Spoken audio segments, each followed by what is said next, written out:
Halo, Assalamualaikum warahmatullahi wabarakatuh. Saya Rian dengan NIM 1500210009. Di sini saya akan menjelaskan tentang modul sistem operasi dari materi P1. Oke, yang pertama kita akan masuk ke pokok bahasannya. Yang pertama, definisi sistem operasi. Yang kedua, fungsi dan tujuannya. Yang ketiga, tugas dan konsep utamanya. Empat, sasaran sistem operasinya. Dan yang kelima adalah sejarahnya. Oke, kita masuk ke sistem operasi. Apa sih sistem operasi itu? Sistem operasi adalah sebuah program atau software yang bertindak sebagai perantara kepada komputer agar nanti untuk perangkat kerasnya bisa menjalankan fungsi-fungsi dengan benar. Tanpa sistem operasi, maka perangkat-perangkat keras yang tersambung ke komputer maka tidak akan berfungsi. Gitu. Oke, definisi sistem operasinya.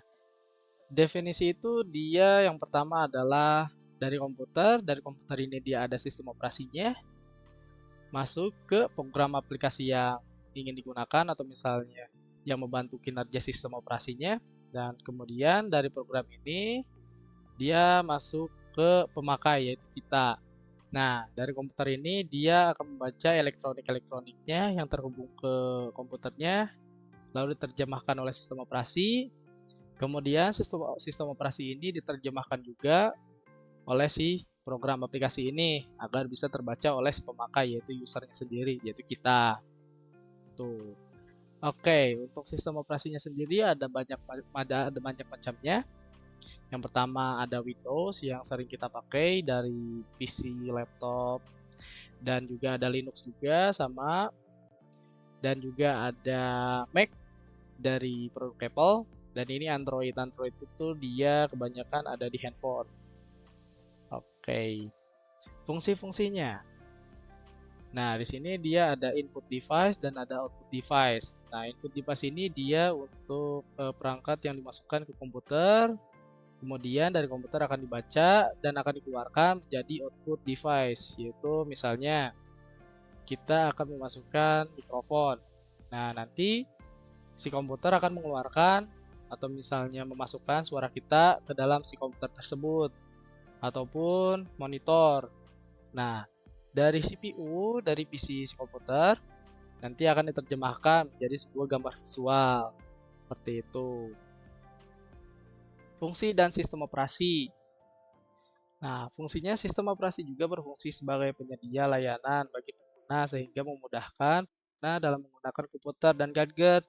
Contohnya, pada saat kita membeli laptop atau sebuah gadget, baru biasanya kita sudah terpasang sistem operasi. Nah, yang dimaksud itu kalau misalnya kita beli laptop sudah ada include Windows-nya. Kalau misalnya masih DOS, dia mungkin bisa diinstalkan Linux yang free lisensi gitu. Dan untuk yang di dalamnya aplikasinya sendiri bisa diinstalkan seperti Google Chrome ataupun yang lainnya seperti Mozilla atau misalnya pakai bawaan Microsoft Edge gitu. Tujuannya, kenapa harus dipasang sistem operasi pada komputer atau gadget?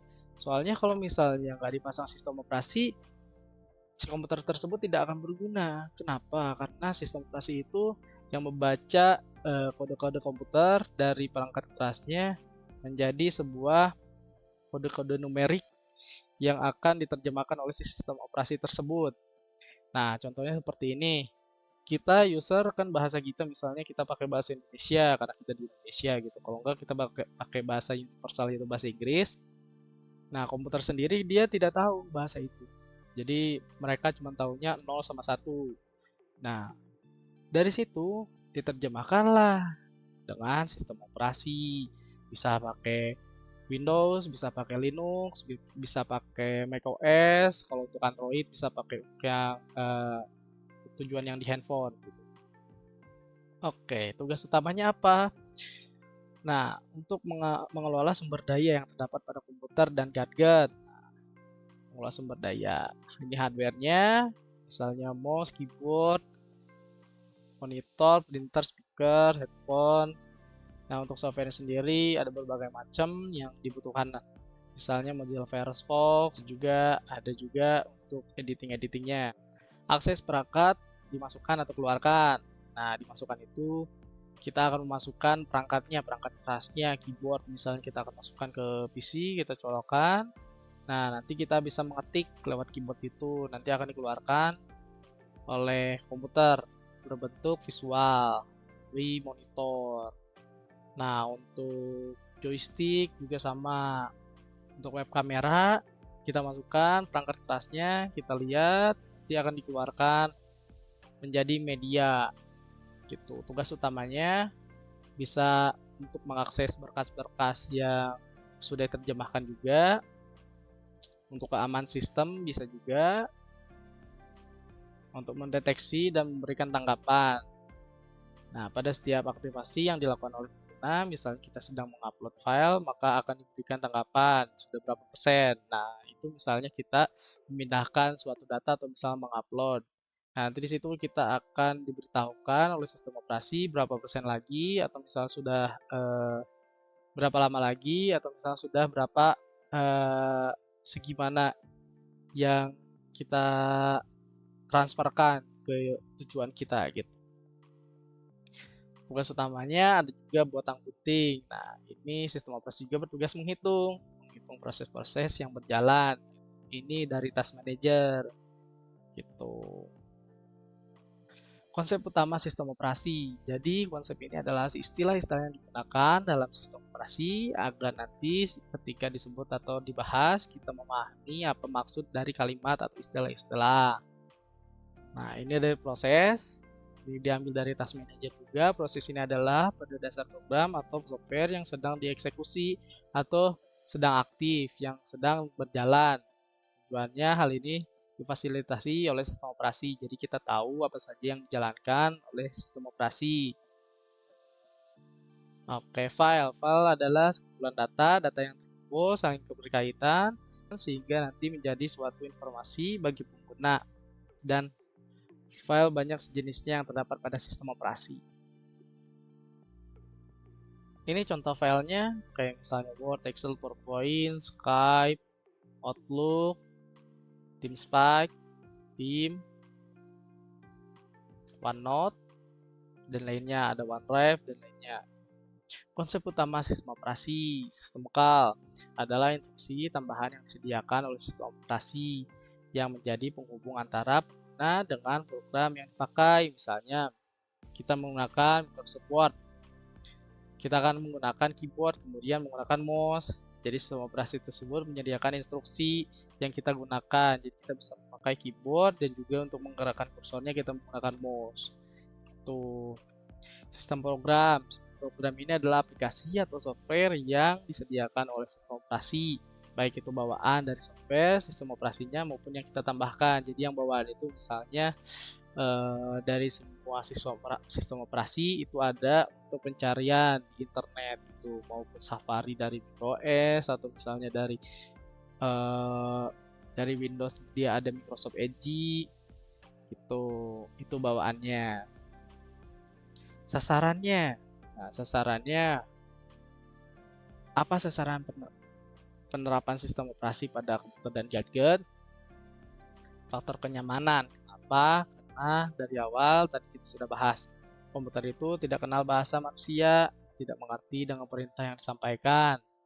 Gitu. Hadirnya sistem operasi ini membantu kita gitu untuk menerjemahkan dari bahasa komputer ke bahasa yang kita ketahui gitu. Menggunakan komputer juga kita jadi efisien dari banyak hal gitu. Tujuan utamanya menggunakan komputer tentu saja kita akan mencapai efisien agar waktu kita yang digunakan lebih seefisien mungkin gitu ya. Jadi tidak terbuang sia-sia, kerjaan kita cepat beres gitu. Sistem operasi juga mampu berevolusi. Evolusi itu dia kayak versinya gitu ya. Nah, ini dari Windows, ada Windows 1, Windows 3.1, Windows 95, ada Windows XP, sampai yang sekarang itu yang terbaru Windows 11. Gitu. Ini untuk yang Android-nya juga sama, dia berevolusi seiring berjalannya waktu dengan fitur-fitur yang terbaru juga. Oke. Nah, kita masuk ke topik sejarahnya. Yang pertama, generasi pertama yaitu vacuum tubes. Ini komputernya belum seperti komputer yang kita pakai saat ini ya, bukan seperti yang ringan-ringan, yang slim. Tapi ini bentuknya masih kayak kulkas ya, kulkas yang sekarang besar-besar. Malah lebih kecil kulkas ya daripada komputer ini. Nah, komputer ini sendiri dia berbentuknya tabung tanpa tabung hampa gitu sebetulnya. Jadi dia cuma bisa komputer generasi sistem ini digunakan hanya untuk menggantikan mesin mekanis. Nah, jadi menggantikan mesin-mesin ketik manual pada zamannya. Ini generasi kedua dari 1955 sampai 1965. Itu namanya transistor. Di generasi kedua ini, sistem operasi dan komputernya sudah menggunakan komponen elektronik transistor. Nah, transistor jadi transit disebutnya lah, gampangnya seperti itu. Nah, oke, generasi ketiga sudah mulai kecil, cuman komputernya masih bongsor-bongsor. Ini sudah multi programming sehingga bentuk komputernya sudah mengecil, sudah dikenal dengan desktop komputer pada saat itu.